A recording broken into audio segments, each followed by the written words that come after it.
Lukas NMB. Ya, saya mungkin bisa lebih keras lagi berbicara, karena ini persoalannya persoalan hukum murni, nggak ada persoalan politik. Maka siapapun harus mempertanggungjawabkan di depan hukum, nggak ada perkecualian. Kalau mereka dalam perlindungan masyarakat yang apa dalam pengaruhnya Lukas NMB, apa perlu TNI dikerahkan untuk itu? Kalau diperlukan ya apa boleh buat. Begitu. Intinya apa?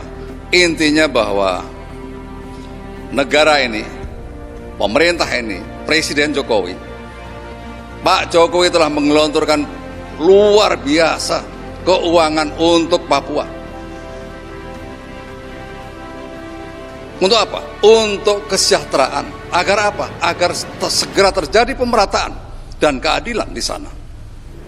Jangan justru kebijakan afirmatif itu diselewengkan untuk kepentingan pribadi.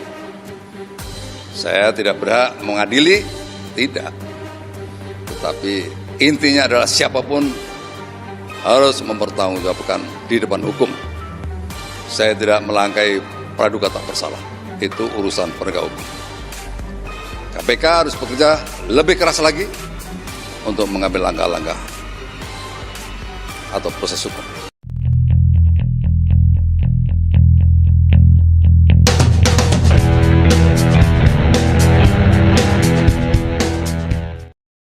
Sulitnya seret Lukas NMB ke KPK.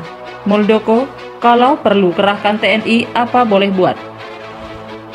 Ratusan masyarakat sempat menjaga rumah Gubernur Papua Lukas NMB di Koya Tengah, Distrik Muara Tami, Kota Jayapura, pasca ditetapkan sebagai tersangka oleh Komisi Pemberantasan Korupsi. Kepala Staf Kepresidenan Muldoko mengancam akan mengerahkan aparat TNI apabila masih ada pengerahan massa seperti itu.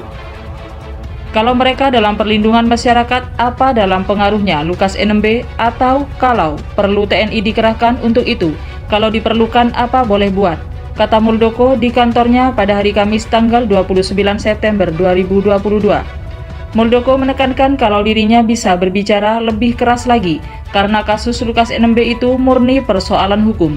Ia membantah apabila ada persoalan politik di belakangnya. Maka siapapun harus mempertanggungjawabkan di mata hukum, enggak ada pengecualian, tuturnya. Di sisi lain, Muldoko menyampaikan kalau Presiden Joko Widodo atau Jokowi sudah menggelontorkan anggaran besar untuk Provinsi Papua. Itu dilakukan Jokowi demi pemerataan kesejahteraan dan keadilan di bumi cendrawasih. Muldoko tidak mau kalau anggaran yang besar itu malah dimanfaatkan untuk kepentingan pribadi. Muldoko menambahkan kalau siapapun orangnya harus bertanggung jawab di depan hukum. Intinya siapapun harus mempertanggungjawabkan di depan hukum. Saya tidak melangkah praduga tak bersalah, itu urusan penegak hukum, terangnya. KPK harus bekerja lebih keras lagi untuk mengambil langkah-langkah atau proses hukum.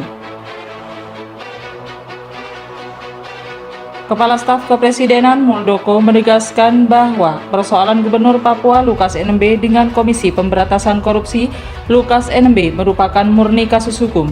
Muldoko juga menegaskan penetapan Lukas NMB sebagai tersangka tidak ada sangkut pautnya dengan politik. Ya, saya mungkin bisa lebih keras lagi berbicara, karena ini persoalannya soal hukum murni, bukan persoalan politik.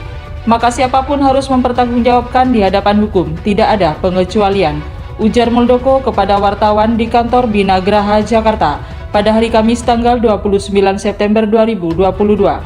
Dalam kesempatan itu, mantan Panglima TNI itu juga menyinggung soal pengerahan pasukan TNI untuk mendukung proses hukum terhadap Lukas NMB. Hal tersebut disampaikannya dalam konteks menjemput Lukas NMB apabila masih berlindung di balik masyarakat yang mendukungnya. Kalau mereka dalam perlindungan masyarakat yang dalam pengaruhnya Lukas NMB, apa perlu TNI dikerahkan untuk itu? Kalau diperlukan, ya apa boleh buat, kata Muldoko. Muldoko pun mengingatkan bahwa Presiden Joko Widodo dan pemerintah sudah menggelontorkan dana yang luar biasa untuk pembangunan Papua. Tujuannya agar segera terjadi pemerataan kesejahteraan di provinsi tersebut. Oleh karenanya, Muldoko meminta agar keperhatian Presiden dan perintah tidak disalahgunakan. Jangan justru kebijakan afirmatif itu diselewengkan untuk kepentingan pribadi. Kita tunggu saja proses hukumnya. Intinya adalah siapapun harus mempertanggungjawabkan di hadapan hukum, ujarnya. KPK harus bekerja lebih keras lagi untuk mengambil langkah-langkah atau proses hukum, kata mantan Panglima TNI itu menambahkan. Diberitakan sebelumnya, KPK menetapkan Lukas NMB sebagai tersangka kasus dugaan suap dan gratifikasi terkait proyek yang bersumber dari APBD pemerintah Provinsi Papua. Namun Lukas NMB sudah 2 kali tidak memenuhi panggilan KPK dengan alasan sakit.